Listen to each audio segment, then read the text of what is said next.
Okay, a very good afternoon to all, brothers and sisters in the Dharma. Today is the 6th of April 2020. So we are in the second phase of MCO. So once again, may the blessing of the Triple Gem be with all kilometers and all your loved ones and people who has affinity you, and may all beings do within the entire existence, known and unknown, seen and unseen, be well and happy, well and happy.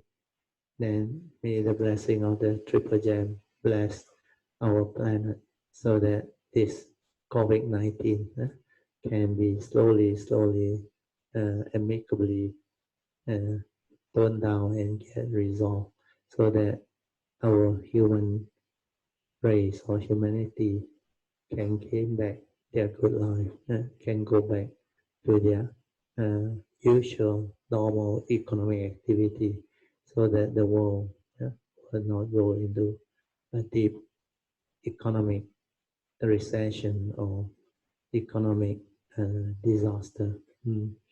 Then also it's not easy for the world because this COVID-19, the way it spread is very infectious.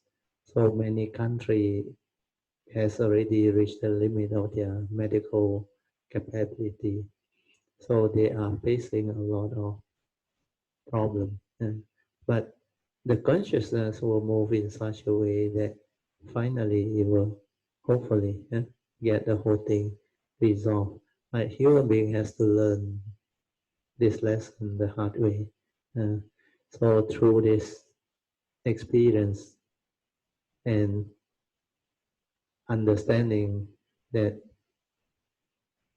develop out of this COVID-19 pandemic, hopefully it will help improve the way living beings look at life, look at the planet, look at the way we live our life, and we need to adjust so that nature will gain back its balance. Okay, we will now prepare ourselves, develop the faith, Sada, Virya, then mindfully we shall commence the puja chanting.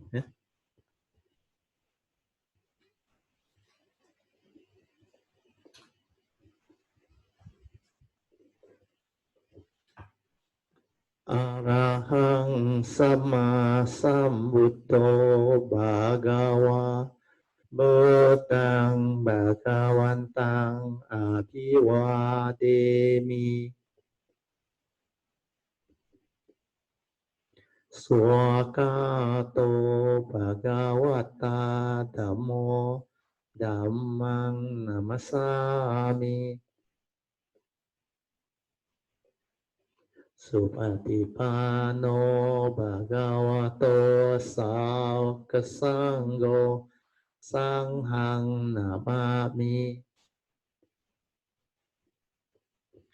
Namo Tassa Bhagavato Arahato Sama Sambuddhassa Namo Tassa Bhagavato Arahato Sama Sambuddhassa Namo Tassa Bhagavato Arahato Sama Sambuddhassa Buddhang Saranang Gacchami Dhammang Saranang Gacchami Sanghang Saranang Gacchami Yampi Buddhang Saranang Gacchami Dutiyampi Dhammang Saranang Gacchami Dutiyampi Sanghang Saranang Gacchami Tatiyampi Buddhang Saranang Gacchami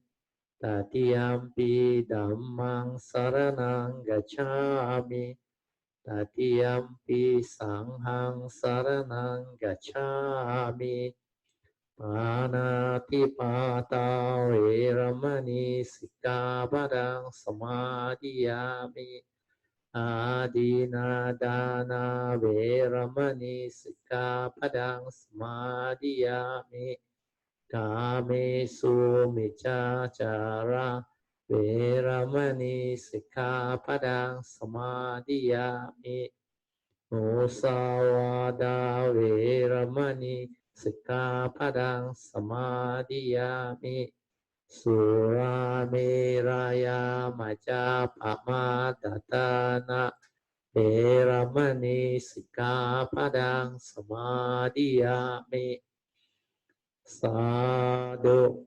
sadhu, sadhu.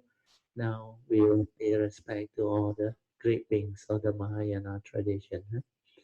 南无本师释迦牟尼佛，南无本师释迦牟尼佛，南无本师释迦牟尼佛，南无阿弥陀佛，南无阿弥陀佛，南无阿弥陀佛，南无观世音菩萨，南无观世音菩萨，南无观世音菩萨，南无弥勒佛，南无弥勒佛，南无弥勒佛。南无普贤菩萨，南无普贤菩萨，南无普贤菩萨，南无地藏王菩萨，南无地藏王菩萨，南无地藏王菩萨，南无佛菩萨，南无佛菩萨，南无佛菩萨。Sadhu, sadhu, sadhu. Okay, let us pay respect to Triple Jen. Padang Pujemi Damang Pujemi Sanghang Pujemi. Okay, you all can be seated.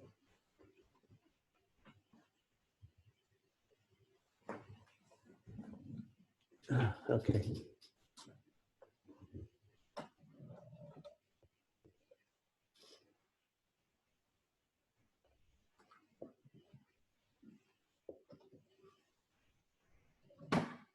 Okay. Very good afternoon to all, brothers and sisters in the Dharma. So today we're supposed to continue from where we stopped regarding the unique code. The unique Dharma code, straight from the heart, as printed by us recently. So these are the unique code which Kayamita has helped compile, especially Ingbi. She did the whole thing. Then I edited it, and Brother Teoh, Sister Pamasri, and others, they have to edit it by doing the formatting, the typo, and all those things. That's how we have this book. Then also Kayamita, through your Kayamita Fund, we managed to sponsor the printing of this book. And this book is very useful. It provides us with a lot of very important meditation understanding. There are a lot of very useful pointers that points towards the meditative understanding. If you understand this book or this pointer, you will progress very fast. Your meditation will progress very, very fast. That's why this book is very useful. We stop at page 6, the Dharma code 20. So now we will continue with code 21. So Dharma code verse 21. If the meditation does not bring you back to the Noble Eightfold Path, cultivation, that is not the teaching or meditation as taught by the Buddha. So this pointer is very useful. It will prevent you from debating. So if you were to look back on your cultivation in the past, most Buddhists or so-called meditator or cultivator or Dharma practitioner, they went into meditation without much understanding. Then they end up doing a lot of method techniques, or even we call it certain type of absorption or concentration meditation, or they call it the one-pointedness energy field type of thought-based meditation. Then as they move into this, they discover that their mind can be in a state of concentration, one-pointedness, absorption, where they experience a lot of calmness, jhanic energy and all those things. Then sometimes they experience tremendous peace or calmness or stillness and all those things. So they get attached, they cling. Then when the manifestation of meditation, like they see bright light and all those things, or they are able to perform certain type of psychic ability. So they equate this as meditation experiences that leads to progress. So to them, they thought they have transformed. They thought they have developed the wisdom, awakening, and all those things. Then especially those who do knowledge-based or thought-based meditation, they go and look for this jhanic factor or jhanas. There are two types. Huh? One is jhana, Jhana. The other one is jnana, insight knowledge, Nana. So they mistaken all this meditative experience as a sign of progress, thinking that they already achieved or realized. But if you were to check the teaching, the meditation that the Buddha teach is the fourth noble truth. That's why in the fourth noble truth, the Buddha say, there is this fourth noble truth that explain to you the way out of suffering.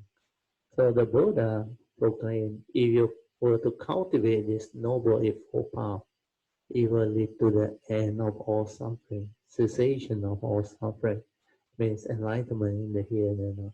And that is the meditation. So if whatever you do, if it doesn't bring you back to the cultivation of the Noble Eightfold Path, he has not perfected all the Noble Eightfold Path perfected cultivation, then you cannot be an enlightened being, you cannot be an Arya. Because an enlightened being during the Buddha's time, he called them the Aryas. Aryas are noble ones. Noble ones are enlightened ones, which are very noble in all aspects of their life. So if you want to be a real Arya, you must have the embodiment of the Noble Eightfold Path. If you just have certain meditative experience, then you think you already enlightened and your ego becomes stronger. But your personality, your understanding of the Dharma and understanding of life are still so good. Means personality-wise, character-wise, the way you conduct yourself, you are not refined. You don't have right view. You only have the power. You think you're very special. You can do things that people cannot do. But that is not wisdom. That is psychic ability. Uh, that is meditative experience. And all these are from the field of thought, energy field, thought base. They are still the mundane mind manifesting itself in various uh, transformation. Mm. So this is to guide you so that you won't fall into the trap of thought-based meditation, energy field type of meditation. So that when you cultivate with this understanding, you will not deviate, you will cultivate appropriately accordingly. Mm. So all method and technique, always remember, even the meditation object that they gave to you, they are just the initial skillful means to train your mind. These people need the object of meditation. They need the method and the technique because their mind is not peaceful. They need something to anchor their mind. And the reason why their mind is not peaceful is because the mental hindrance are there, the five mental hindrance. And the reason for the five mental hindrance is they lack the five opposite spiritual faculties. So because of that, they need method and technique, object of meditation, to anchor their mind. So it's just a skillful means to train their mind, to anchor their mind, and to develop the unwavering mind, or they call it the stability of mind that doesn't wander off or get lost in the heedless thinking. Because they got no other way of making their mind quiet. So that's why they end up in method technique and object of meditation. They need something to anchor it. But the real teaching of the Buddha is different. Uh, of course, under the Satipatthana Sutta, Kayanupassana, Buddha used our kaya, our bodily activity and movement, the four posture, then the connecting movement. That's why daily mindfulness, to anchor the mind. When your mind is aware, in perfect harmony and synchrony with your kaya, you cannot think, because awareness and the movement, activity as one, or phenomena as one. That's why you anchor it through that. But that is for daily mindfulness, so that there is less and less thinking, until finally when your daily mindfulness becomes very stable, you hardly think, you don't need to think. Most of the time you are just aware. Uh, but then in the formal meditation, like what I have taught you, if you already have the spiritual faculty and the understanding, you just relax, maintain awareness, the first two support. Then this mundane mind, they will slowly settle down and become quiet and still, so that you can realize your true mind, your original mind, before the sankhara activity or stirring. You just relax, maintain awareness. Don't do anything for as long as you can. That's why the third support is 24 hours. Then this Monday mind will slow down until it finally cease, settle down and become very quiet and still. So when the Monday mind does not arise anymore, it means your true mind will manifest. Because living being's problem is the thought is actively creating activity, mental activity, through the senses, through your brain, through your views, opinion, and conditioning, memory. So all this, when you don't understand, you will develop delusion, like the Buddha said, Sakaya Ditti, self-delusion. And that will condition your heedless thinking, your mental hindrance, that you will arise the evil root when you react and stir your mind at the moment of sense experience. That's why when they want to meditate, they try to calm their mind, they can't. Because this mind has been heedless in the midst of life. There is no order. You have been living a heedless life. You didn't train your mind in heedfulness, in sati or mindfulness. In the midst of life, you don't have daily mindfulness. Your mind is not trained, means the spiritual faculty are not there. Your faith, sada, virya, sati, especially sati, leading to samadhi, is not there. Without sati, without samadhi, you cannot develop wisdom. You cannot see things as they are. So this pointer, Noble Eightfold Path, is very important. I read again. If your meditation does not bring you back to the Noble Eightfold Path cultivation, that is not the teaching or meditation as taught by the Buddha. Always remember that. Then verse 22, quote 22. Truth, or the three universal characteristics of nature, is everywhere. It is in the midst of life and nature. Why can't you see? For those who see, they will always see. So this one, for those who understand, is very beautiful. Very, very beautiful. But for those who are new, I have to explain a bit. Truth, when we talk about truth, all of the Buddha's teaching is the truth. That's why it's called Dhamma. Dhamma is truth. And the essence of his teaching is the Four Noble Truths. These truths are called Noble Truths where they are not ordinary truth. He didn't even call it ultimate truth. He called it noble truth. Means these are truth when you understand them, it will lead to the enlightenment in the here and the now. It will make you enlightened or noble ones. That's why noble truth are truth that can make you noble ones or enlightened ones. So that's the reason why his teaching is so beautiful, so unique. So here, when I use this word truth, I put in bracket all the three universal characteristics of nature. These three universal characteristics of nature are the most important truth within nature. When you can understand these three universal characteristics of impermanent, suffering state, or leading to empty nature, or anatta nature, then you will have great wisdom. Once you awaken to these three universal characteristics of nature, where you can see anicca, dukkha, anatta, or all of phenomena in this universe, whether physical, mental, or nature's phenomena, they exhibit these three called universal characteristics. The first one is the universal characteristics of change, impermanent. Everything within the conditioned world is dependent, originating, condition, arising, causal phenomena. That's why before we start, I gave you the sharing on the I Ching, the book of change.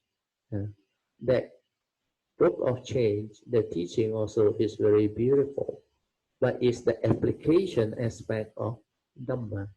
And that teaching was started 3,000 years ago. I think in the early civilization of China. Where the Chinese civilization is 5,000 years ago. It started off, I think, about 3000 BC. Now we are AD 2020. So total 5,000 plus. So when this I Ching was already in existence 3,000 years ago, the Buddha hasn't arisen. The Buddha came in the year 563 BC, which is no, 623 is the Prophet Muhammad. This 500 something BC is about, you add in, is about 2,600 years, because he actually teach and passed away in the year when he was 80 years old, I think. So he passed away 600 something, I think. You add 86 for something. So you add together is about 2,600 over years ago. So it's less than 3,000. So I Ching, the teaching, came before the Buddhist teaching. And Lao Tzu, he also taught this Tao Te Ching, which is also very penetrative, very ultimate, like the Buddha Dharma. And so these three teachings, they were very, very beautiful, and they actually mold the Chinese civilization. A lot of understanding came about through these three teachings. So from I Ching, the book of change, I is change. So the book of change. From there, he teach the application part. So later on, after he teach the application part, Tao Te Ching, when it came, it give you the teaching. But this teaching is very difficult for humanity to understand. That's why the opening verse of Tao Te Ching, Tao Ke Tao, Fei Chang Tao, is very abstract. Whatever that can be spoken, expressed, or verbalized, that is not the true Tao. And yet he said nothing is apart from the Tao. So that teaching, the whole of the Tao Te Ching was very beautiful. So we have the application, we have the teaching. But the teaching got no explanation. The application has no teaching. So these two are supposed to complement. But you need the third one, which is the Buddha Dharma. So when the Buddha came, he actually, through his enlightenment, where he's a fully enlightened being, he's a Sammasambuddha, he taught the Dhamma. That's why he is the Sammasambuddha. He transformed into the third transformation body, which we call it the Sambhogaya. The Nimanakaya, combine the Sambhogaya Kaya, transform it into the Dhammakaya, means the Dhamma body that teaches the Dhamma. Then only the teaching has the teaching was taught by Sakyamuni Buddha to the world. So if you add up these three, it becomes very beautiful. So if you understand Buddha Dharma, you will understand Tao Te Ching. And when you understand Buddha Dharma and Tao Te Ching, you will understand the Book of Change, I Ching. That's why they are all very beautiful, interrelated and connected. Yeah. That's why the moment I heard that CCTV for interview, immediately I understood what the Book of Change is all about, I Ching is all about. It was so simple and so easily understood. That's why you need somebody who is very good at it to explain it. Yeah. Then you listen, you will understand, and you will penetrate. There is the application aspect of the teaching. Yeah. And the application is very beautiful. But like all things, if you don't have the full understanding, your application cannot be perfect. But at least the I Ching, those who have the understanding, they can explain to you all the 64 trigram, or the one I forgot, right? There's a word. The Gua. So they have this trigram. Then they know how to interpret it and explain it. And it actually fit into all the things that humanity do. So whatever you want, you can actually tap from that teaching. Then it will teach you how to actually develop the understanding towards it. But the understanding part is hardly taught inside there. It only has some of the explanation and the maybe word of wisdom, like the Mahayana teaching. But you need people to explain to you, to interpret the deep meaning behind for you to understand. And that understanding is very, very useful. So this part, the three universal characteristics, is the fundamental building block of enlightenment, or what we call wisdom. So when you can insight into phenomena, realize the three universal characteristics of nature, your wisdom will arise. Then it will transform you, because when you understand that all phenomena within this entire existence, the phenomenal world, whether it is physical phenomena, mental phenomena, or nature's phenomena, they exhibit this characteristic. The first universal characteristic is anicca, impermanent, like the Book of Change. Everything is in a state of flux, ever changing, dependent on condition it arises. When condition continue to evolve and sustain itself, it will continue to evolve and sustain itself. Then when conditions cease to be, it will cease to be. So when you see this, you will know all phenomena is not a permanent unchanging entity. It is anatta, because it is in a state of flux. It's dependent originating condition arising. It can never remain unchanging, the same. That's why there is no such thing as an eternal soul and others. So everything is in that state. And because it's in that state, following nature's law, which is the ultimate unchanging one, nature's law. That's why you cannot want things your way. When you attach, grasp, and cling, when you want things your way, which is not nature's way, or in accordance with nature's law, you will suffer. That's why the second universal characteristic is suffering.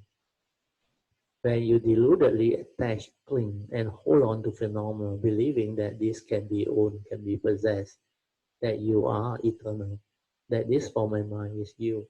You want it forever young, don't get old, don't get sick. Impossible. Because this one exhibit the universal characteristic. It goes the way of nature. The form will experience old age, sickness, and death. That is the nature's law. So once you understand the three universal characteristics of anicca, dukkha, leading to anatta, then you will come to understand that there is no reality in life, in existence. Moment to moment life passes by, and that is the highest in life, the only reality in life. And yet, that moment when it arises, it is so transient. Split second is dead and gone. Split second is dead and gone. So how real can life be? That's why it's anatta nature. Non-self means not a permanent, unchanging entity which you can call this is me, this is I. Then whatever that exists or happens, it is not what you think. That's why the unreality of life and existence, empty nature of existence. Nothing real. Like I used to explain to you all. We can never deny that we were born and we existed until now. All those moments happen, but is it real? It's all dead and gone, no more. You can only recall through memory. That's why empty. The beautiful saying of Mahayana, 来也空,去也空. When you come empty. When you go empty. You cannot bring along anything. Where all these are condition arising phenomena, no reality. That's why truth or the universal characteristics of anicca, dukkha, and anatta is everywhere. It is in the midst of life and nature. Why can't you see? For those who see, they always see. This you can only have the understanding when you have realized it, insight into it, penetrated it, when your mindfulness is very stable. Then all of a sudden, especially for those who go the Bodhisattva way, when their mundane mind collapse, this statement, Dharma Code 22, become very easy to understand, very clear. Because without the mundane mind, that direct seeing from the true nature is so powerful and so beautiful. Every moment, every instant, the characteristics of nature are there. That's why it is there in the midst of life and nature. Why can't you see? For those who see, they always see. It's never a moment you never see. Because everything is there. And it's so clear, crystal clear to that nature. And this one is not a glimpse. It's not like the sainthood way where you have a glimpse. Then you like awaken. But this one is after the mundane mind collapse, your true nature, your true mind shine forth. Like the sun when the cloud disperse. Then there is nothing to obscure. That sun's ray shine forth. So your nature within is the same. Your true nature. Your true mind, your Buddha nature. That one, once the mundane mind collapses, it will shine forth. Then it is ever mindful. So beautiful. So you have to realize that. Then group number 23. The real samadhi. This one you have to really pay attention. This pointer is also very important. Ability to have the meditative silent mind while in the midst of life is real samadhi. This one is very important. If you don't have the ability to have that meditative silent mind, means ever mindful, constantly meditative while in the midst of life, you don't have samadhi. You can only have samadhi when you are always in the meditative state, when your mind is always silent, aware, tranquil, still. That is the real samadhi. Means in the midst of life, not when you are in a formal meditation alone. So that type of samadhi is a free mind, a mind that is not in concentration, not in absorption, not in a conditioned state. A mind that has understanding and wisdom, that is free, without attachment, without anything, just away, finish. Then quote number 24, understanding duality. This one also very important. The moment one can accept the reality of the moment, one doesn't create the duality of right and wrong, good and bad, etc. to stir the mind. So this is how mind activity can cease and return to its original state of inner peace, silence, stillness, and tranquility before the stern. So this is what understanding duality is all about. Duality are your pair of opposites, like and dislike, pleasant and unpleasant sense experience, your reaction of mind. So the moment one can accept the reality of the moment means you have the wisdom, because like the Buddha say, thing is just the way it is. Condition like that, things will be like that. Cannot be other way.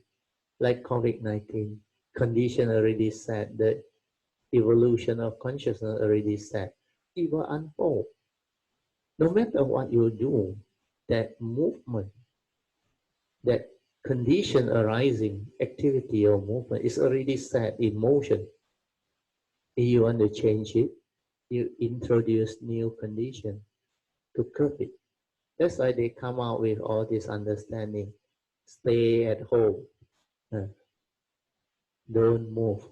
Then today I saw one quote somebody wrote, quite meaningful. He said, the virus cannot travel. It is the infected human being that move the virus, which is very true. So if you stay at home, you don't move it, it cannot spread. It can only spread within the infected person's locality. So if they isolate them, they quarantine them. So it's like I used to explain to my daughter and my wife. If you catch all this that has the COVID-19 and quarantine them in the same place or in isolation, then what happens is they cannot move, they cannot spread, understand now? So it is contained. Otherwise, one can spread into three, three into nine, nine into 81, exponential. And it spread very fast. So first generation spread, let's say 3, second generation. So 3 become, or not 9, or 3 become 9. Then 9 become 81 again. So that number become bigger and bigger, bigger and bigger. So when you understand that movement is just like I Ching, it is going to change. If you don't do anything, that curve is already very, very super hypo parabolic, sorry. But for it to turn, means pass the peak, you must do something. If you don't do something, that parabolic is going to continue exponentially. That's why you have to curb, introduce MCO measure and all those things, or try to catch the whatever infected people, and then zoom in on the red spot area where there is a lot of cases, then curb it there and then. And this virus is very funny. If you don't get them, they will create havoc for you. So you have to get them fast and get them early. That's why Singapore is very scared now. They thought they had it under control. Then with the numbers coming out, they realized they have to do something. That's why they have decided to have this new, they call it the 50% lockdown for 1 month. So a lot of countries, they have to go through all this, develop the understanding and experience, then curb it in their own way. But those that have established the trend and the positive result are like China. China, because they are very serious, then they did it very well. Then Korea, I think, is still doing quite well. The number, the curve has flattened very fast. Then it seems Italy may show the flattening soon. But Europe is still quite bad. Then US is, of course, the worst, number one now. So all this is happening. So we need to be mindful of all this. So all this is a manifestation of nature's law. So when we understand, when we really want to act, we have to develop the action through following Noble Eightfold Path. The Noble Eightfold Path is the answer to cease all this. Right view leading to right thought, right speech, right action. Then right livelihood leading to right effort. Then sati and samadhi. That's like the whole of the Noble Eightfold Path when it falls into place.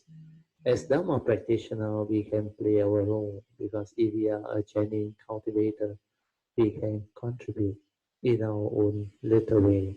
But if your nature is different, then you can contribute in a greater way. But the numbers are very low, still very low, so not easy. But as more and more people change over and have the understanding, then have good mind state, then it can help. That's why there is somebody, I think, trying to mobilize 1 million meditators to do it simultaneously at the same time. So if you can get good people, really genuine cultivator, it can help. But just for that moment, for that one day, to me, it will help a little bit, but not much. You need this cultivator to continuously generating this type of mind state throughout the day with their nature. Otherwise, it's not easy. It's like the COVID-19 tell you, okay, if you want to cut me, you better catch all of us in. If you don't catch everybody in, even you leave behind 5%, 1 month time or 2 month time or maximum 6 month time, you will have havoc again. You will have to lock up again. So it's like either you do it continuously, finish them off, or you better don't be complacent. So this aspect is very useful. So understanding duality, I read again. The moment one can accept the reality of the moment means you have wisdom. You understand causes and conditions like that, things will be like that. So like COVID-19, no need to fear, no need to panic. Conditionally like that, it will unfold, like they unfold. But you observe through mindfulness, understanding, to see it clearly. Like the book of Chin, I Ching. When you understand the causes and conditions behind its arising, you will know. It will continue to change. It can only change for the better if you introduce the appropriate condition. That's why he said, for you to have the success, you must be diligent, you must have faith, you must have understanding, sincerity, all this. So these are the things that can bring about change. But like J. Krishnamurti said, for the world to change, the individual must change. If the individual don't change, the world can never change. You remember a lot of countries that try the lockdown, but they are not serious. There are still so many people out there.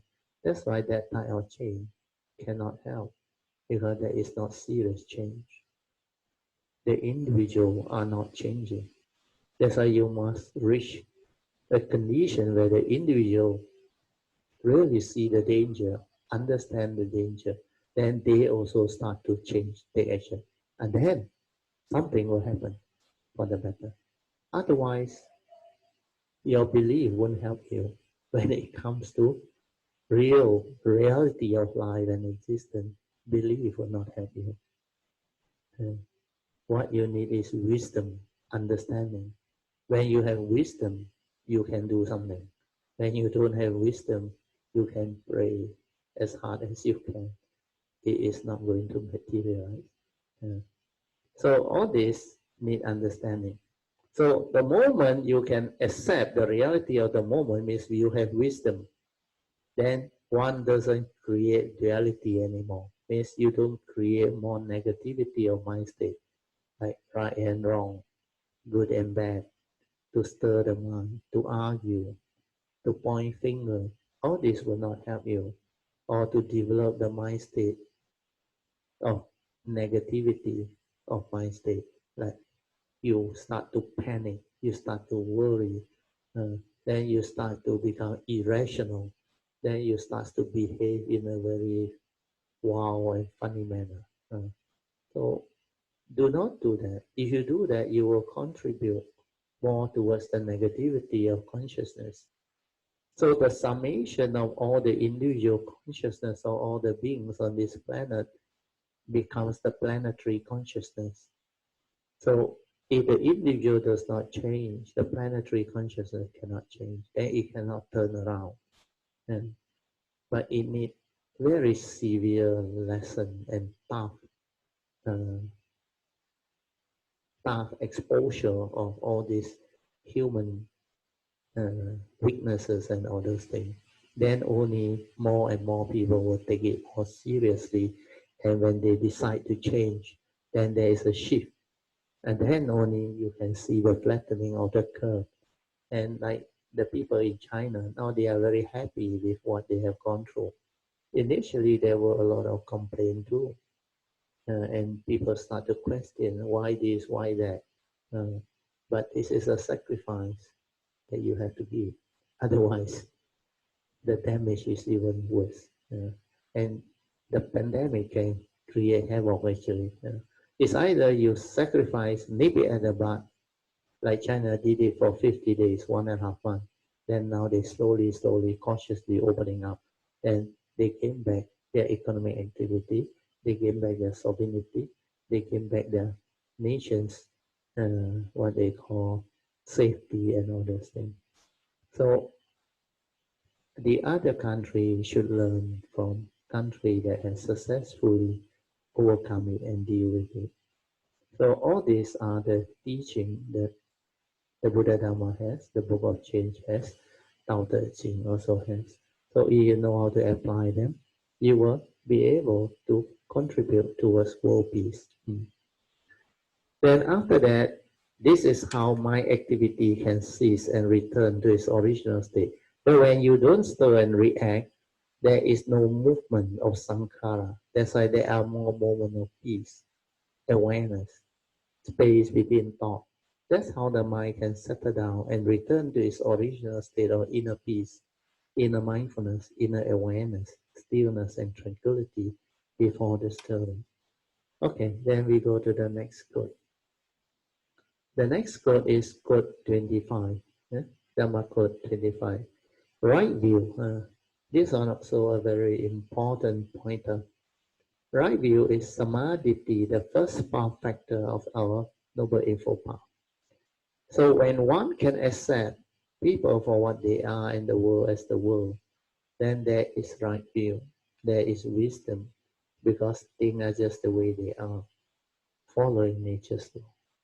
So this one, once you have developed the understanding of the Buddha Dharma, you will understand this very clearly. When you can accept people for what they are and the world as the world, you are always at peace. You have no problem, no conflict, nothing. Then we move on to verse 26. This verse 26 also is very important. Ability to see things as they are means one can understand that nature is suchness, for things are just the way they are within the conditioned world. And everything within it are causal phenomena and condition arising Dhamma, as explained by the Buddha. When conditions are such or like that, things will be like that, or things will be such. That's why the Buddha says, whatever that arises, there are causes and conditions behind. That statement is very powerful. The moment I heard that statement in the year 1980 something, my nature arose with joy. I straight away understood truth, understood reality. Where everything is dependent, originating, condition arising. So when the condition is already set by the totality of consciousness, means that movement is already set. like the book of change telling you. But it will continue to evolve and change. As long as the individual change, it will change for the better. That's why we always, as human beings, we learn from what? Failure, disaster. Uh, that's why life itself is our greatest teacher. Uh, Life lessons are very important. If we don't fall down, we will never learn how to walk since young. That's why we need to make mistakes to learn. We need to make mistakes to develop understanding. So this is nature's way. If you don't go through crisis, you don't go through all this type of uh, volatile uncertainty. That's why sometimes you need a war, to bring about change. Sometimes you need a crisis. It could be a financial crisis or a pandemic through a disease. And the world have experienced this many, many times. Uh, and it's happening more and more often nowadays, especially economic cycle. Uh, just not long ago, 2008, I think, you had the mortgage crisis uh, in US. That time the world almost went into a tailspin too. But at least that one is just an economic crisis, not a virus pandemic. But now, 12 years later, it's a virus pandemic. And before that, we saw a lot of nature's phenomenal exhibiting signs. You saw the fire in Australia. And recently, China did it very well. Southern China, Sichuan province.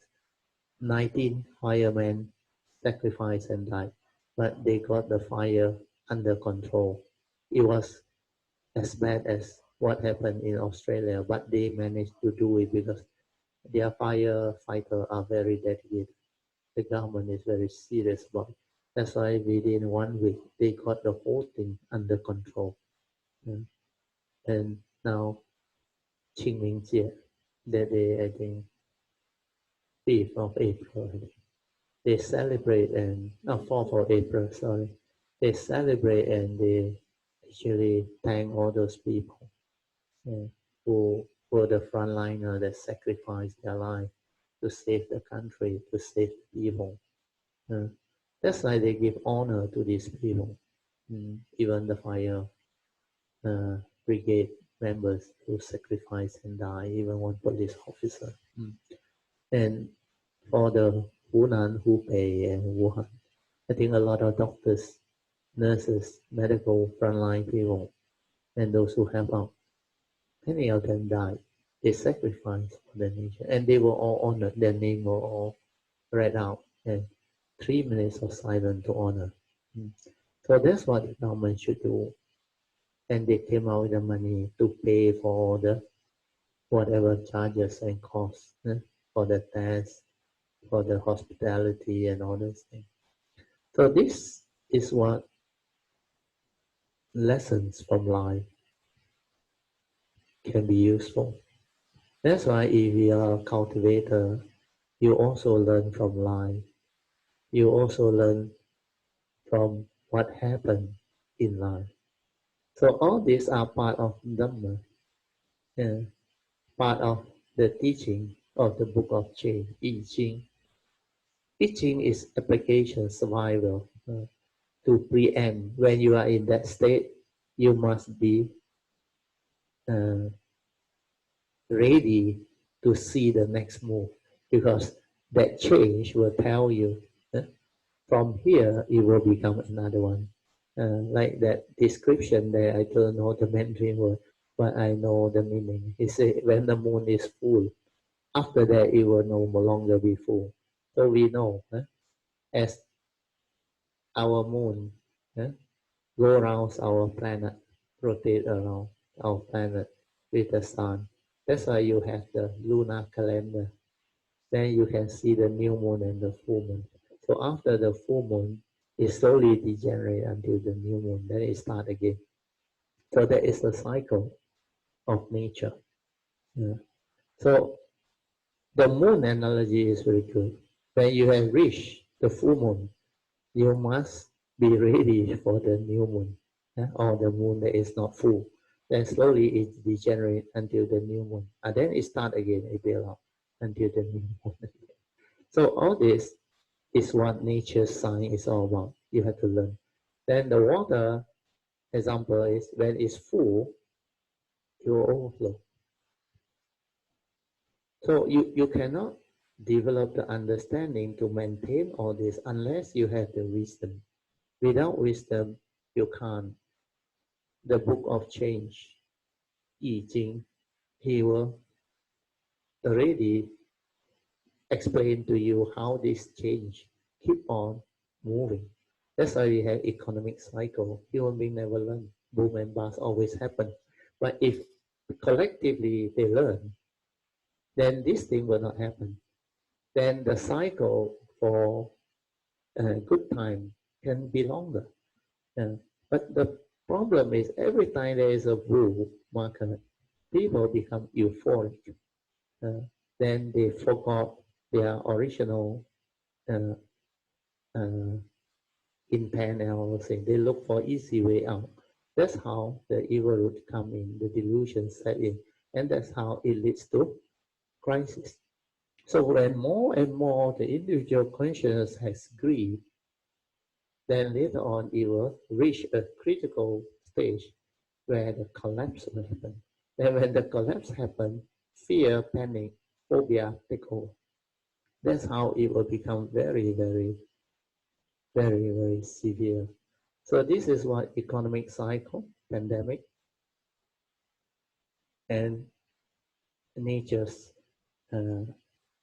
they call it crisis happen. Sometimes it can be in the form of nature's disaster. Mm. It may sweep us like the tsunami that happened in the year 2004. I remember. That was the year I came out to teach the Dharma, 2004, December, near Christmas time. Oh, that great tsunami. Oh, then you can see on and off our world experiencing a lot of disaster. So it is lesson from life, lesson from nature. So our Dhamma is the best teaching to allow us to understand all these things. Okay, then I read on.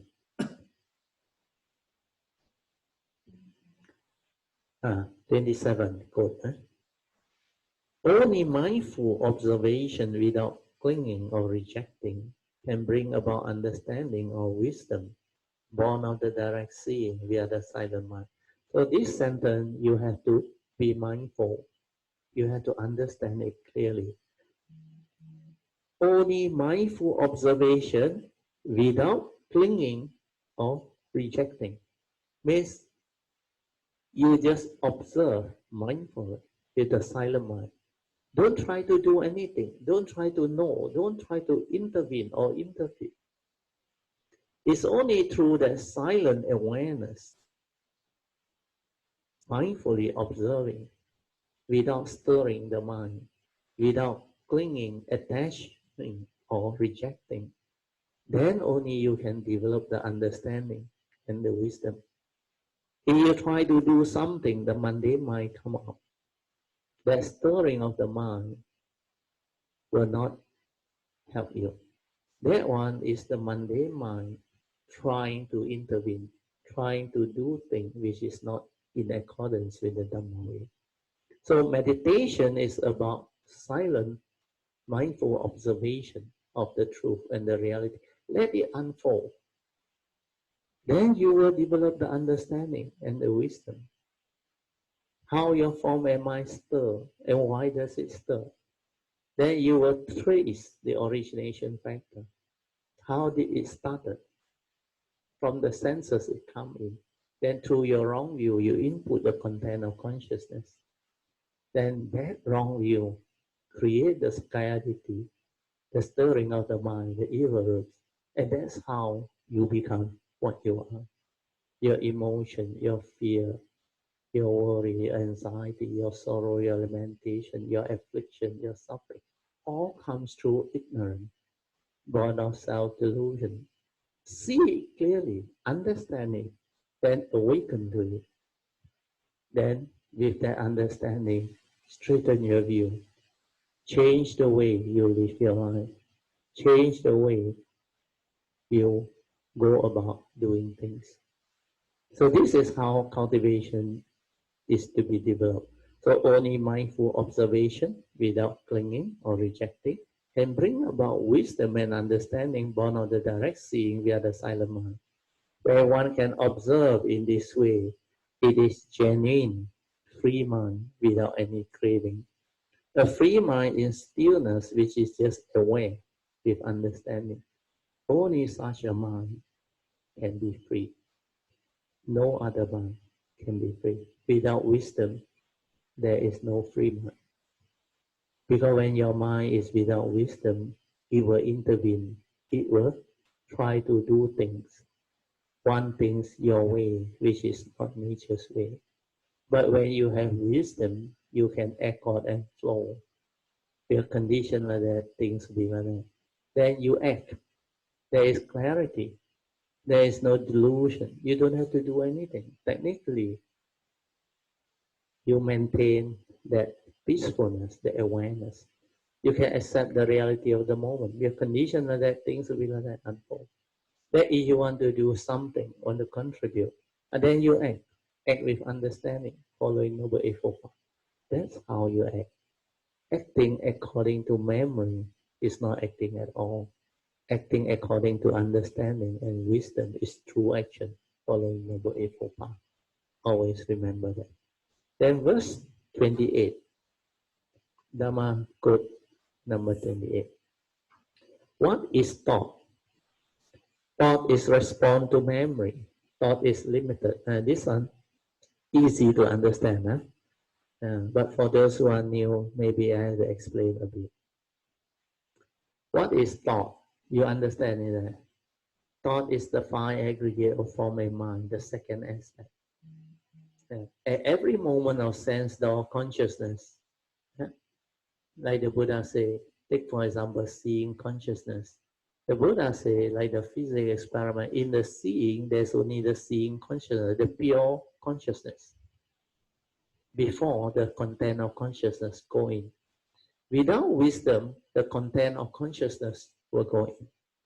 Then this content of consciousness, together with the pure receptacle, which is the vijnana, or the pure consciousness, become the thought. So to explain to you in a layman's way is, you take for example, your true mind. Your true mind is actually spacious awareness without a center. So the awareness is just spacious. But the moment you perceive something through your seeing consciousness, what happens? That awareness, which is spacious awareness, suddenly shrink to that object that you are perceiving through your seeing consciousness. Let's say the Buddha Rupa, or whatever that you want to perceive. So it shrinks into that small space, which is the pure awareness. Then you input the content, it becomes a thought. That's why that small space is limited. Understand? It's no longer the spacious awareness. That's why I said thought is limited. And what did this thought's characteristic is? It is from your memory, your views, your opinion, and your conditioning. Because without wisdom, you will act according to memory. So your content of consciousness will go in following your views, your opinion, your belief system, your conditioning, your tradition, and all those things. That's why thought is respond to memory. Without memory, there is no thought. Whatever you perceive need memory to formulate the words, to formulate the concept. Then your views and your opinion will, together with the other content of consciousness, go in. And that will determine the quality of that consciousness.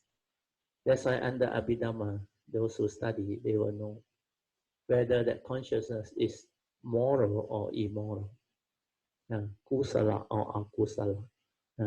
So when you understand that, you will know. That's why I asked the question, what is thought?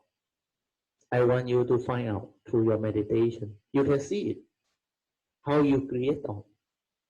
You have been living life for so long, you have created thought for so long.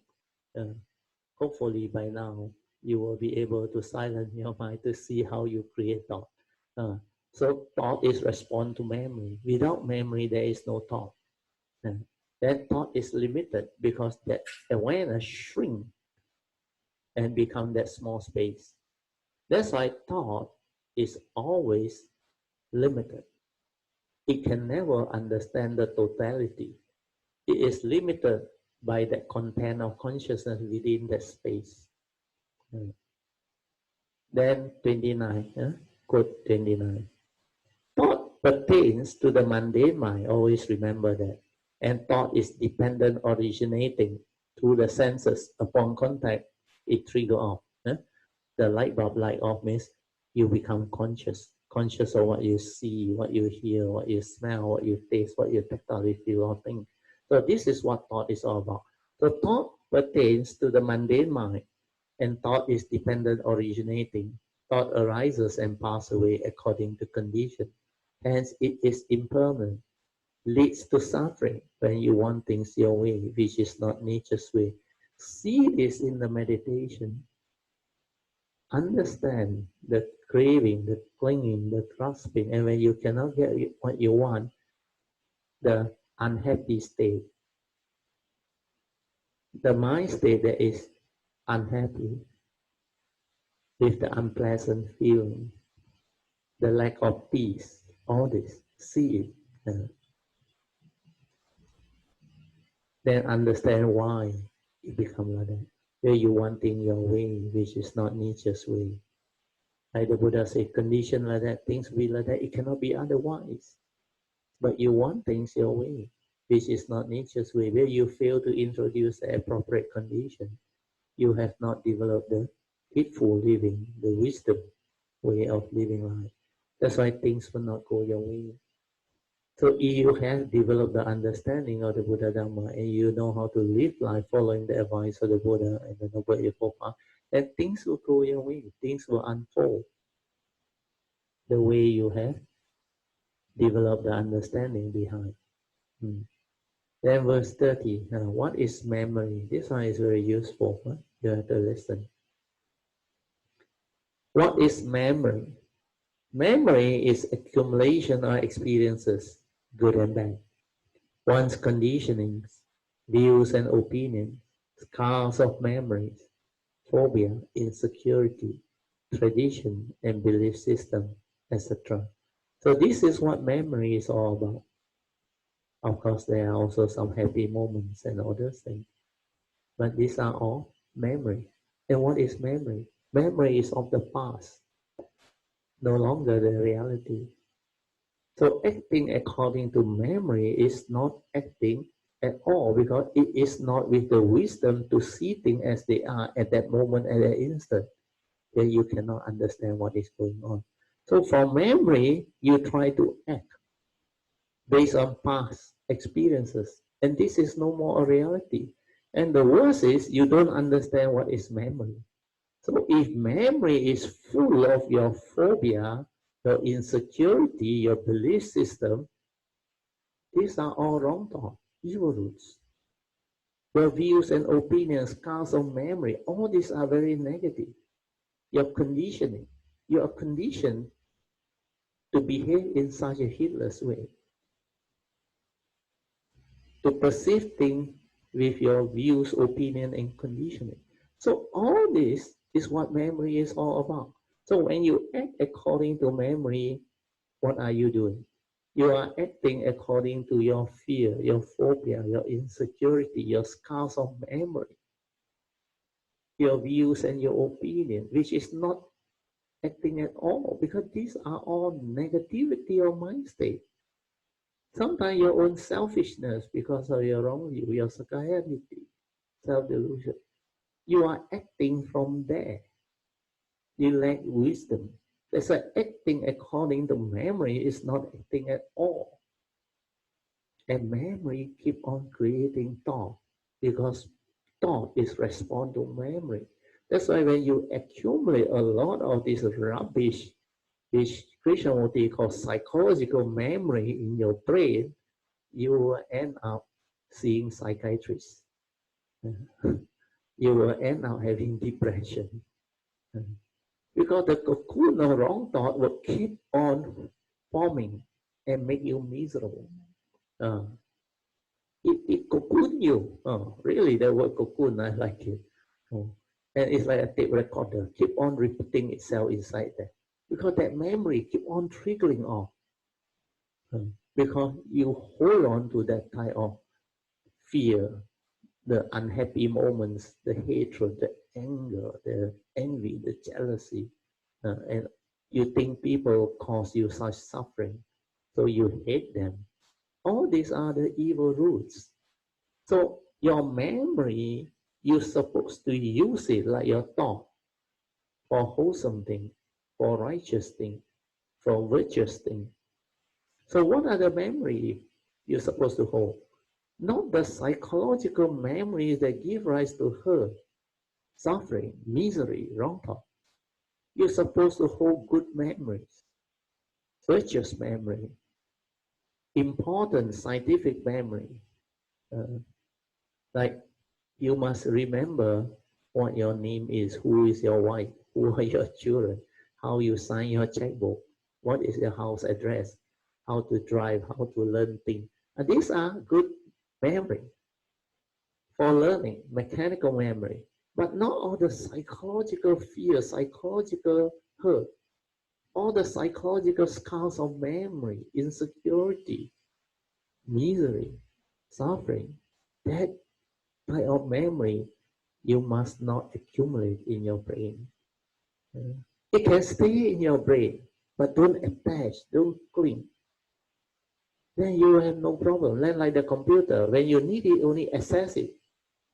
Random access memory.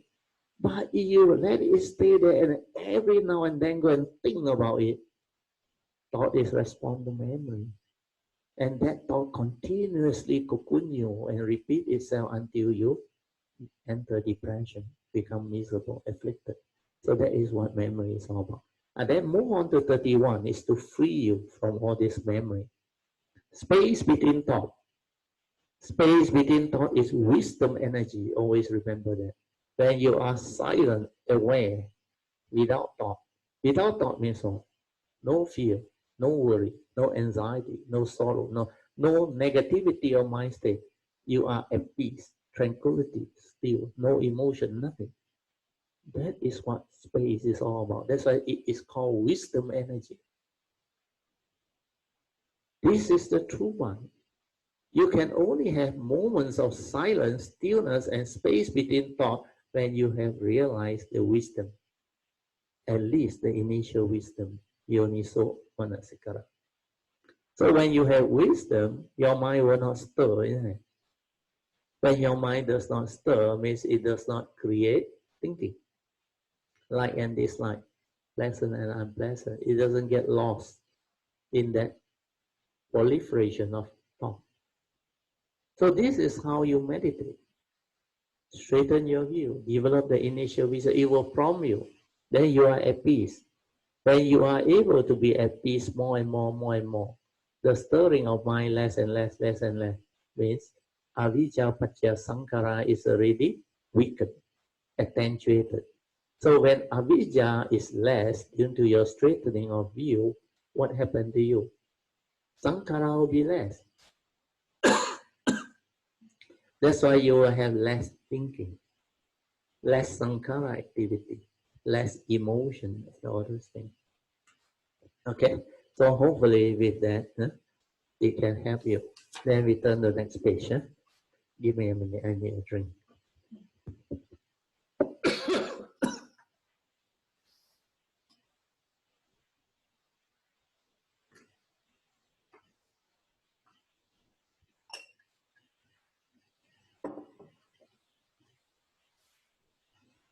Okay. Okay, verse 32. Huh? Namakut 32. With a stable awareness born of Yoniso Manasikara. Yoniso Manasikara is the initial wisdom, wisdom at the moment of sense experience.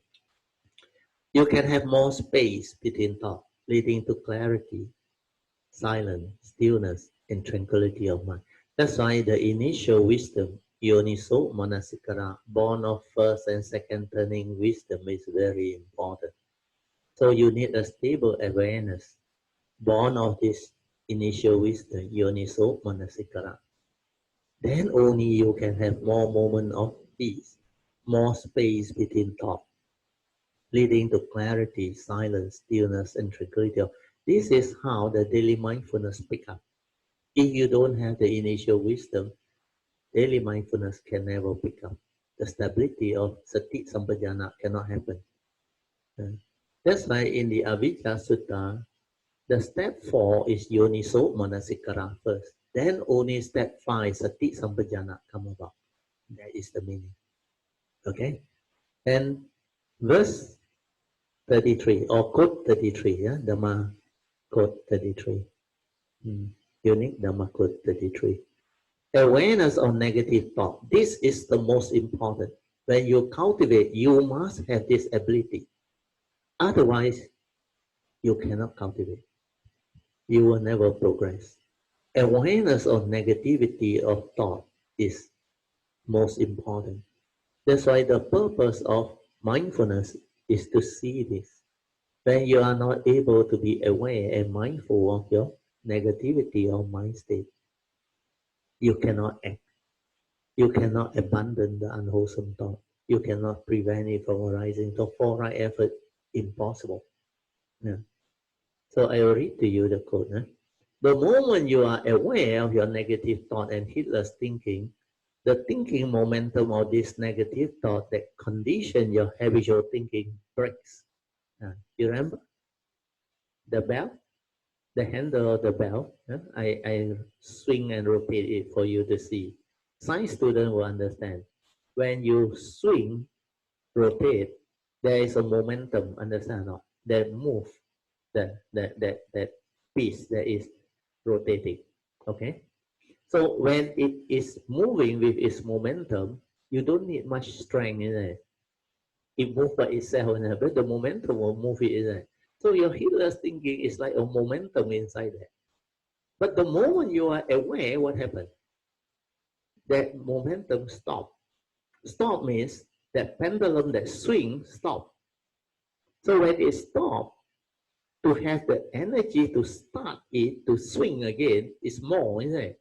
Because the momentum is no longer there.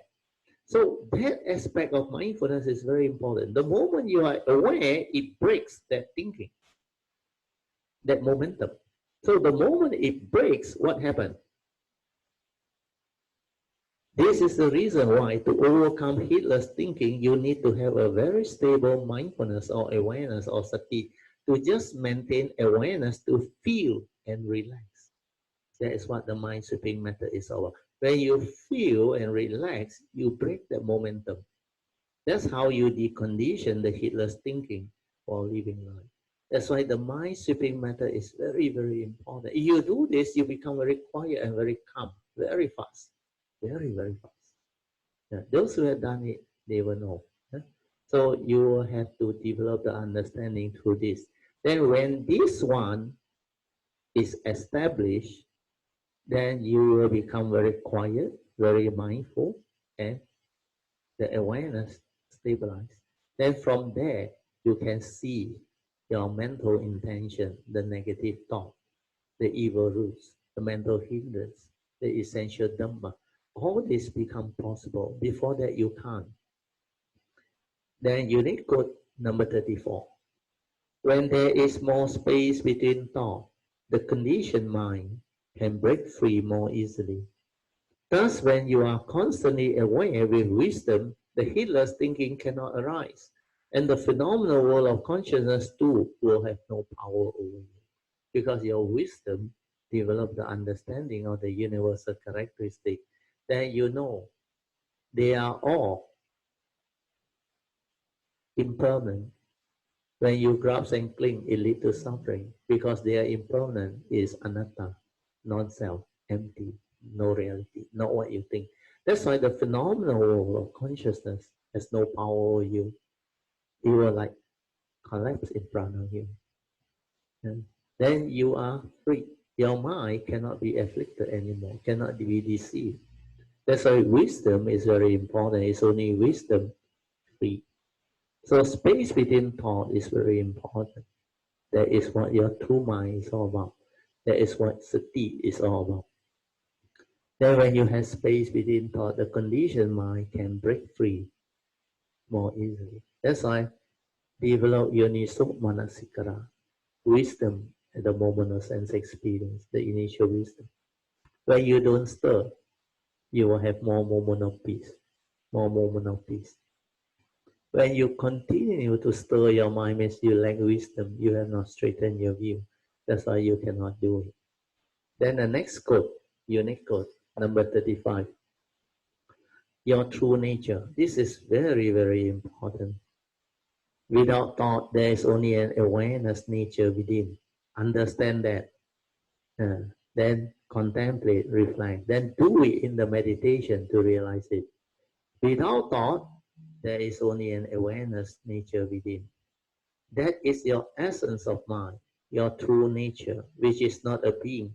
It cannot come out to live life, hence it is not you or self, anatta nature, because it is the unconditioned, and there is no word or concept to describe it.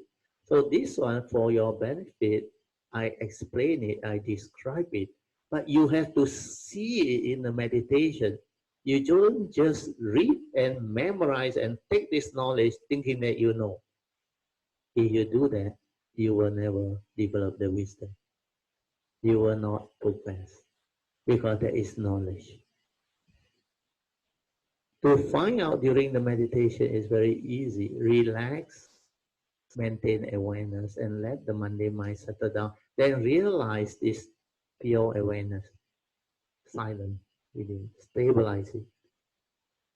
Realize your true mind, your silent mind, your essence of mind. Then find out what is it. Whether it's a being, whether it's something that can come out and live life or not. Find out inside that. Then you will know what that thing is. That's why I say without thought, who are you? Huh? Very easy, isn't it? Without thought, who are you? You are nothing. You are nobody. But there is no word nothing. There is just a nature. Find out that one. Huh? Then unique code number 36. Without thought, you are naturally aware. The true mind will naturally surface. That awareness is complete stillness, total silence.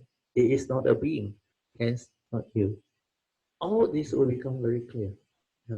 That's why those who really do the meditation correctly, the moment they gone through this experience, they will understand what I say. Where this one come out of the free mind, the silent mind. Without the silent mind, you cannot understand. Where this wisdom, this understanding, you must have experienced this silent mind. Otherwise, you cannot understand. Then verse unique code 37. Without thought, you are with your true mind, the silent or meditative mind, in total emptiness. If you want to use the word emptiness, because there is nothing inside there, just the pure nature, aware, no word, nothing. Then unique code 38.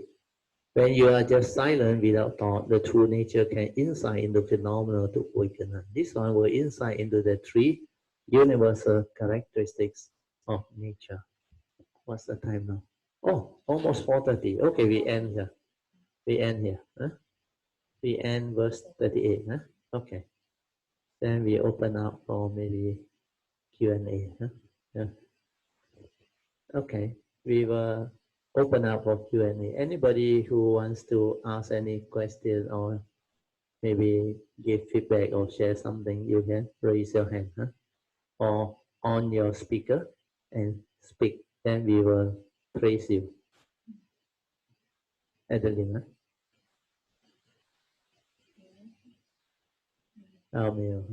Anybody?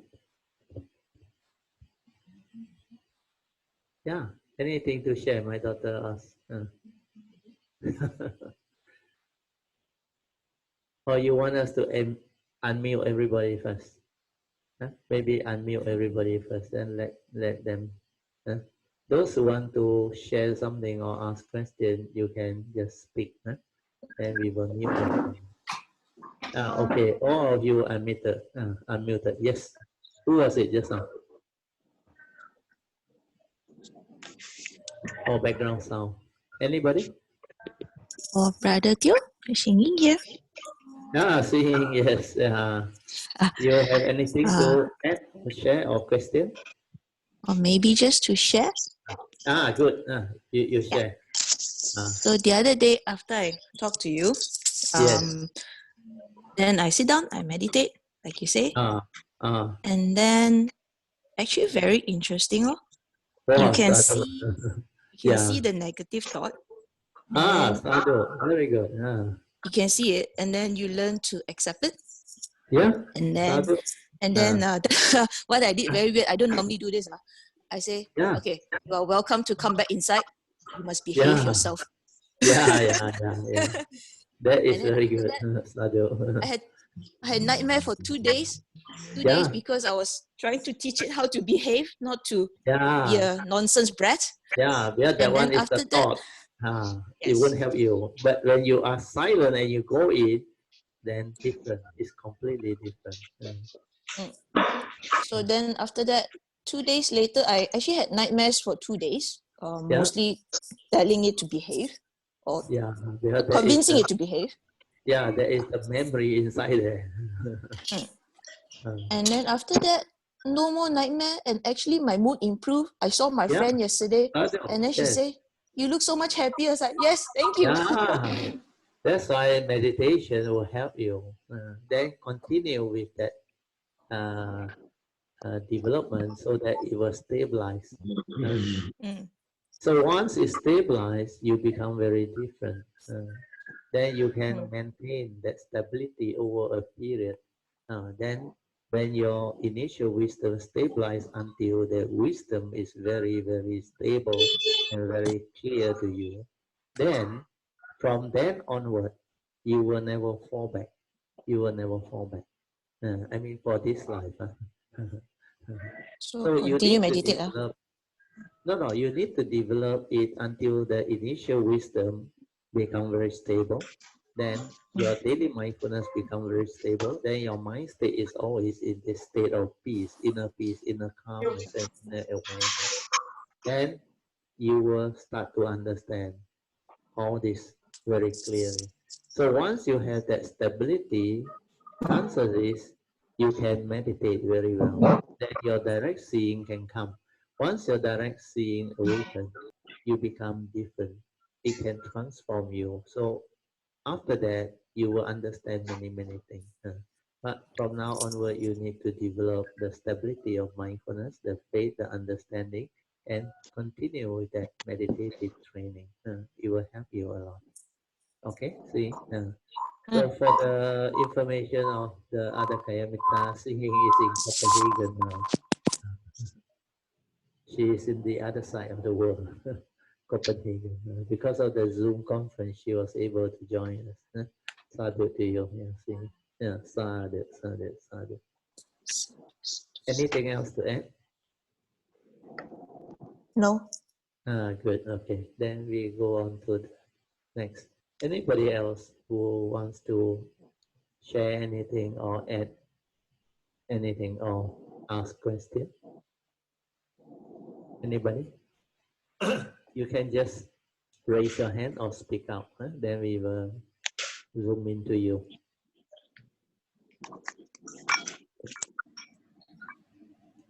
Anybody?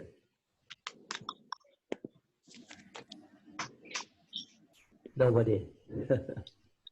Bro Teoh, you don't mind Yes. if I Adam. Okay. Yeah.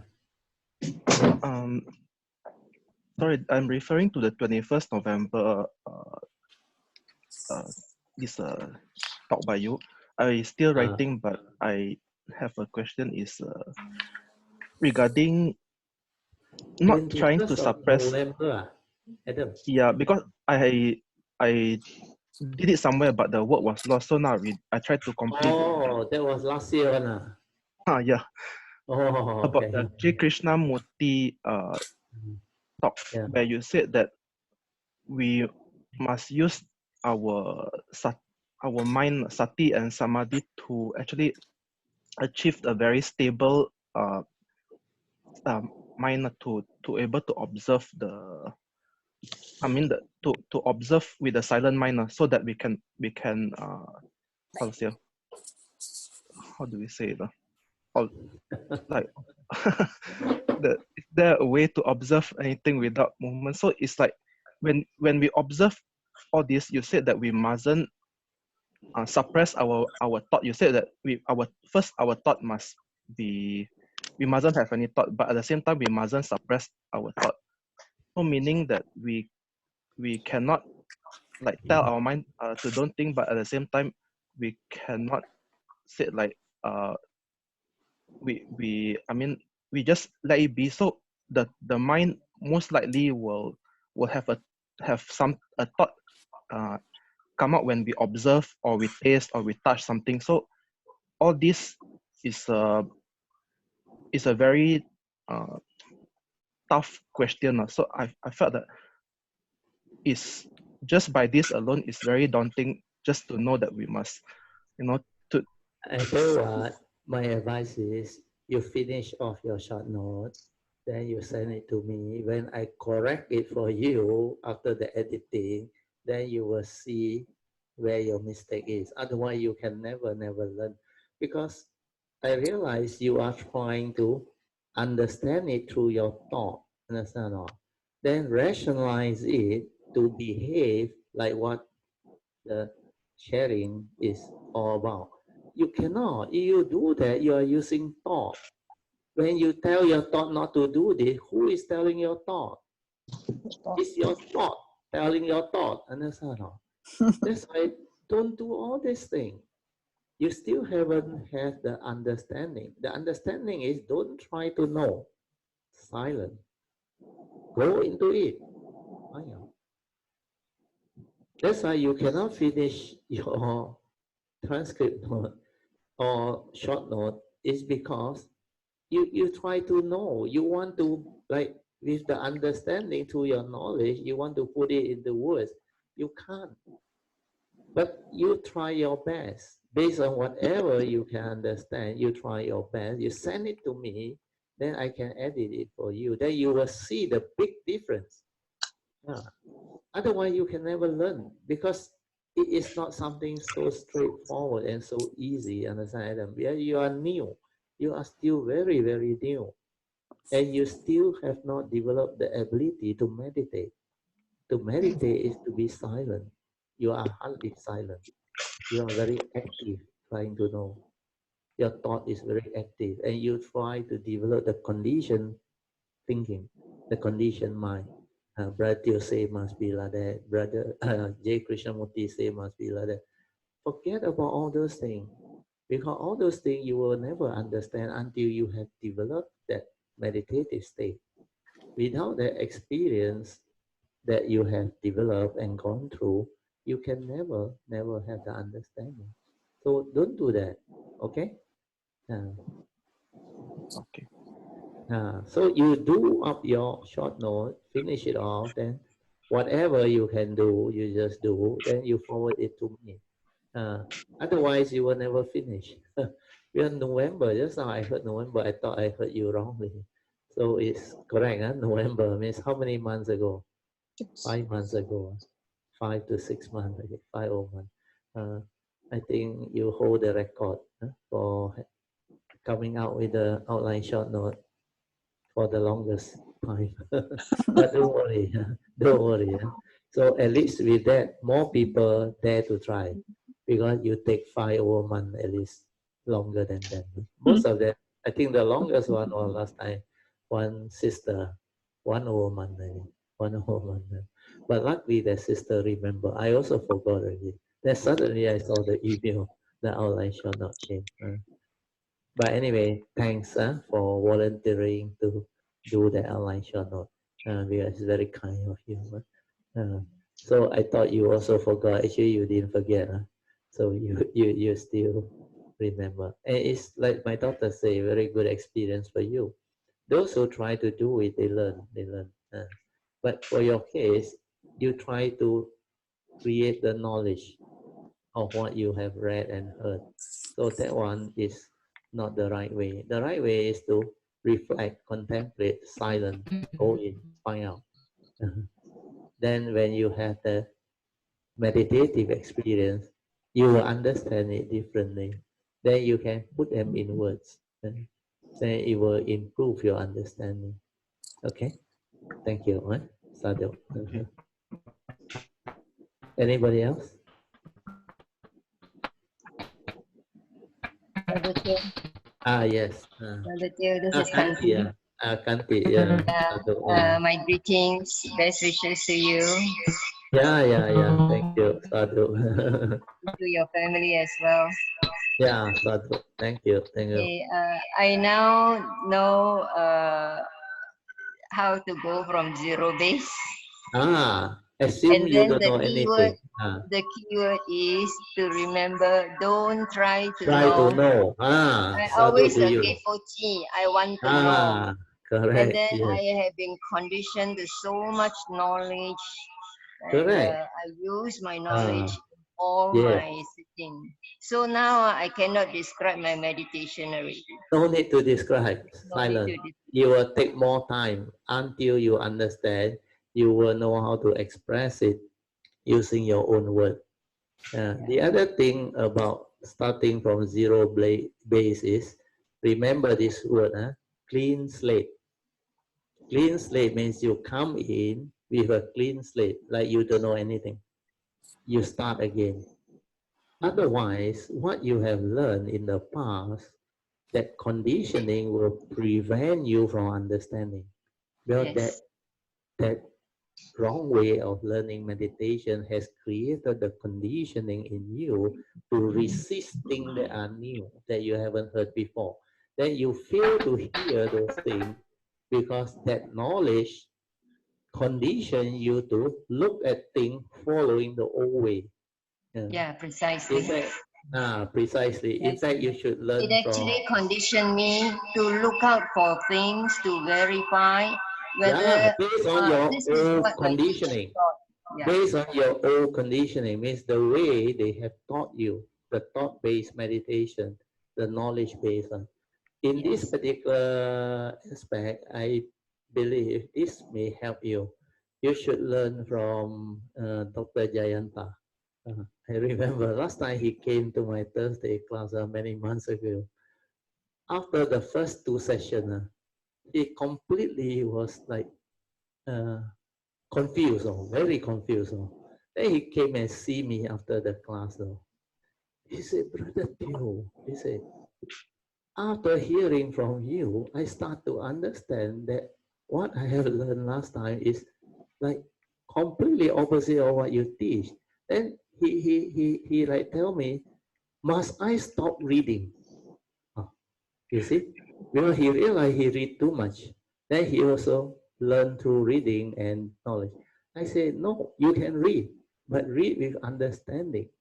Don't read and become attached to what you read. Read, but investigate into it. Don't be gullible. Then listen. Listen means the art of listening. Means listen attentively. Don't comment. Don't try to find out right or wrong. Then from that clear understanding, after you listen, if your conditioning from your old way of meditating or old way of understanding meditation and the Dharma, if that one don't come in and interfere, if you listen attentively, you will learn very fast. Yes. Because Yes. what is happening is like what I told you just now. When you listen, your old conditioning, your old way of understanding what is meditation or is like very contradictory. So the mind cannot accept. The mind like resists. How can it be like that? And the worst is there are people who tell me, Bro Teoh, initially you cannot blame us. I said, why? He said, the thought tell me, these people are monks, full time, Don't tell me they don't understand. See, that type of question, because their doubt comes from what? The external appearances. And it's very logical. They are monks full time. If they cannot do it, who can do it? Logical or not? Logic may not be the truth. Because if you are not conditioned by all this, if you don't look at external appearances, then you will not be deceived. Do you understand? A lot of people dress up very nicely, but they are cooked. Understand? I don't mean the Sangha. Please don't go and assume. I mean society. You have to be careful. It is those who have humility, humble, got nothing to like show off or brag, no title, nothing. That is the one you should pay attention. That is what the I Ching is trying to teach you. Remember, got one part. He said the Kwa, the Mandarin word is what is it already? I think Ingbi wrote it out. There is a name for that. The very starting when he's talking about all the duality. No, not that one. There's a mountain down there. One. There up there is soft one. Is it Qian Gua? Qian? Is it the Qian Gua? Is it Qian? Qian. Qian. Yes, indeed, yes. Yeah. The earth above the mountain. Correct. Qian, is it Qian Gua? Is it? Yeah, Qian Gua, Qian Qi. The earth is very beautiful. So you should look for that one. He has perfected. Do you know that the earth, the Mandarin word, the earth, that word is kun. Do you know that? Kun. That is my name, no? And kun is highest on earth, no? But that Kwa is very beautiful because he said you must be like the mountain, but the mountain keep it down there. Up there is humility or modesty, understand? That's why the real one, you can never judge them outwardly. They are very simple. They have no title. They don't dress up like to impress people. These are the people. You should use your meditative understanding to develop the understanding of them, to feel them, to understand them, to listen to them attentively. To learn, you must have an open mind. You cannot prejudge through outwardly, perceiving them through outward appearances. You must feel them through your heart, through your understanding, through your wisdom. As I start off with a clean slate and listen attentively, assume you don't know anything, zero base. Then I find out. If it's the truth, it will stand up to investigation. If it's something that I have not done before, I'm not sure, then I can tell myself, with an open mind, I check, like the Buddha's advice to Kalama Sutta. If I were to follow this instruction and cultivate, does it harm me? Does it harm others? If it does not harm you and harm others, what have you got to lose? Try it out. Silence your mind. Find out. It will never lead you to Holland. Understand? It will benefit you in so many ways. Well, this is something new you have not done before, but if you are willing to sincerely find out, you will gain a lot of benefit. You will transform. Then you will start to understand the real teaching is so different from what is traditionally taught. And you will come to know, if what you have learned is the correct teaching, you would have transformed. You would have become different. You would not have suffering. Do you understand? Yes. Sadhu to you. Okay. Okay, thank you. Beautiful. Thank you so much for your guidance.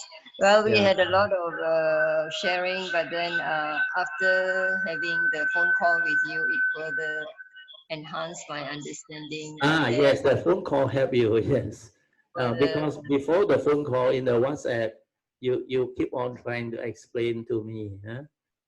That's why I said. so in the Yeah. way, end of the day, I still use my thought and knowledge.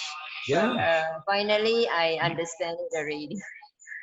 Good. Sadhu to you. Huh? So Sadhu. for the information of the rest, Kanti is in Penang. Huh? Your word, Kanti is patient. Do you know that? Your name. Yes, I know. Yeah. You know. So you This is remember?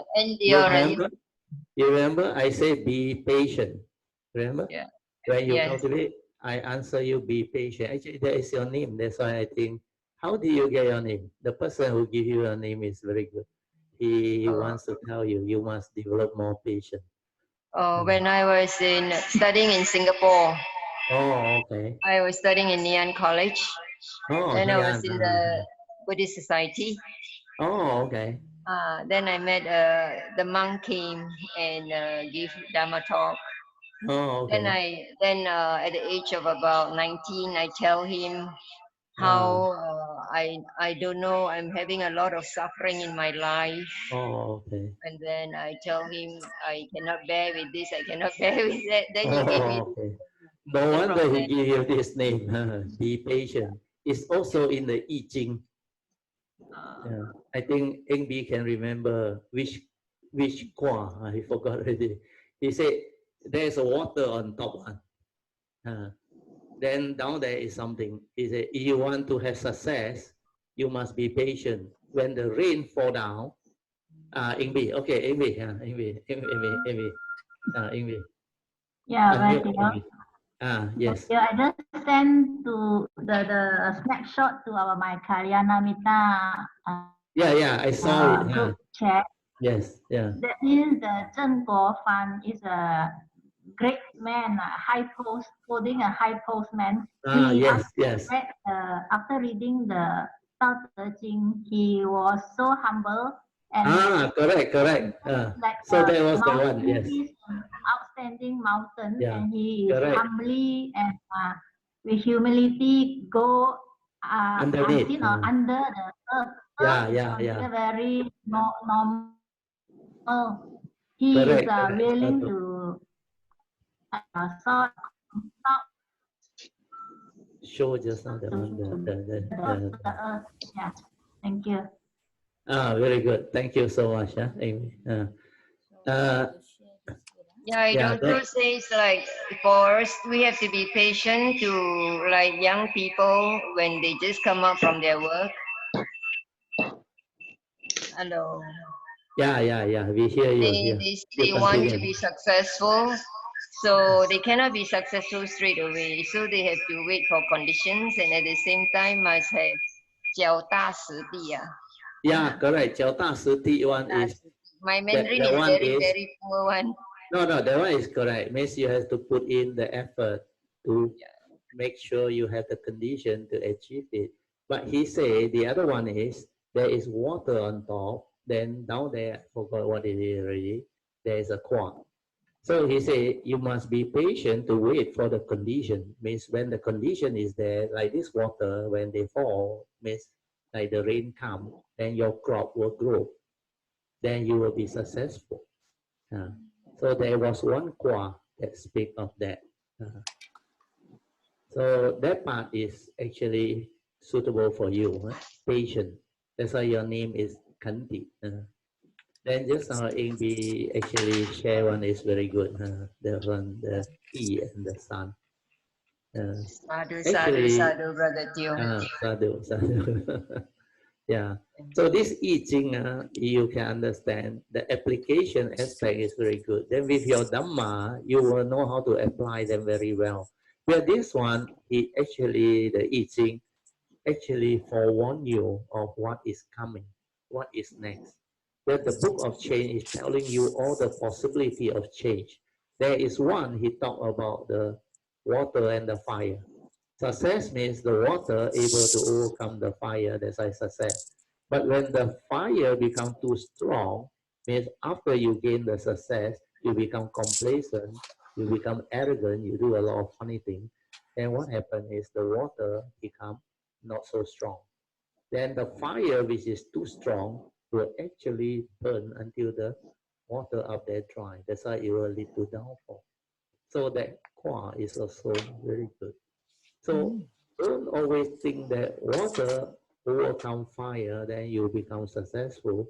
But the opposite can happen after you have become successful. If you don't know how to develop the right understanding, means the Dharma will to maintain that good life or that wholesomeness of life. So most people. But the Buddha's teaching, the Dharma, encompasses everything in I Ching already, and he self-realized it himself. Correct. That's why I say the teaching part is not inside the I Ching. The I Ching only tell you the subtle wisdom inside there. But these are all like Mahayana verse, understand? No? So you need somebody who is skillful and already develop it to explain to you. So what is happening is 3,000 over years ago when this teaching was started, they lacked the teaching. So they knew. That's why Lao Tzu came with the teaching. But when Lao Tzu came with the teaching, the Tao Te Ching, this Tao Te Ching is so difficult to understand. There nobody teach it. Then Sakyamuni Buddha came with the teaching, the Dhamma. So this Dhamma actually will allow you to understand Tao Te Ching. Then when your Dhamma is there with the understanding of the Dhamma and the Tao Te Ching, you can understand I Ching in a very complete way. Otherwise, it's only application. So initially, they thought application is more important, which I believe so. Then they realized what is lacking. That's why Lao Tzu came to fill up the gap in between. Then Sakyamuni came and gave the final teaching. So these are very beautiful. That's why by accident, I saw that sharing. Last night, I got nothing to do. I click on the CCTV. Then I saw this sharing. Hey, I say, there is such a teaching on I Ching. Because somebody asked me before last time. So I say I don't know about I Ching because I never study I Ching. Then I check the internet and all the book with the quite low translation on. The English, I think, is a problem and they don't know how to explain this. But yesterday night, when I heard the sharing, I straight away understand what I Ching is. That's why I say I don't need to learn. If there is truth, once it's expressed, my nature can understand. That's why I sent it out for sharing last night. Okay, thank you so much. Thank you. Also to Ingdi and Adam. Okay, what's the time now? Oh, almost 4:54. Any more question? Otherwise, we can end. Huh? Any more question? Anybody? Show your hand. No more. Okay, then we end. Huh? So we will do the sharing of merit, transfer of merit. Then after that, you can make your aspiration. Huh? Then we will invoke blessing for the nation too. Akasata cha umata deva naga mahindika punyang tang anumodito jirang rakantu loka sasana itawata jamehi sampadan punya sampadan sabbe deva anumodantu sabba sampati siddhya idang menya tinang hotu sukita hontu nyatayo idang menya tinang hotu sukita hontu nyatayo idang menya tinang hotu sukita hontu nyatayo dewo asatu kalena sasu sampati hetu cha ito bhavatu loko cha raja bhavatu dhammiko imina punyang kamena mame pala samagamo sattang samagamo hotu yawa nivana patiya sadhu sadhu sadhu Okay. Please pay respect mindfully to all the worthy ones. Then we end. Thank you. Okay. We will end the recording first.